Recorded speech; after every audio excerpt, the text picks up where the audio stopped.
follow me, boys, follow me. And it won't be done till we all pitch in. Lift your chin with a grin and follow me.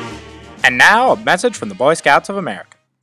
Sup, dorks? We're from the Boy Scouts of America. We've been getting a lot of garbage lately from wussies who don't like our policies about gay people.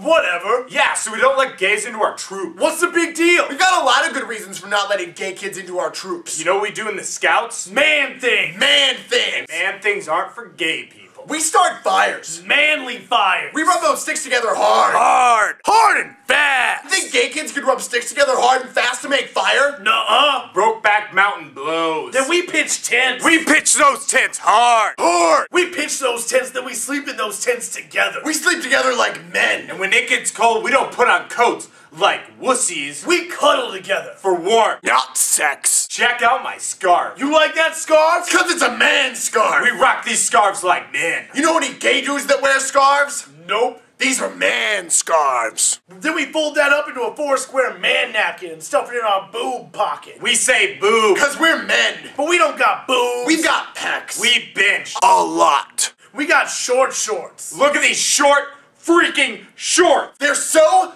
freaking short. The shorter the manlier. You know any gay dudes that wear short shorts? None that I know. So let's get one thing straight. We're straight. Like a racetrack. And we're not letting gays into our troops. Because we're men. Manly men.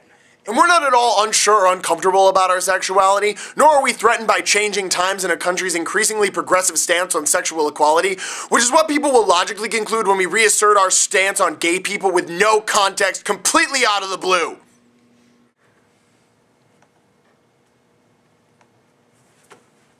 But there was, man context. I'm a weebelo. Shut up, Danny.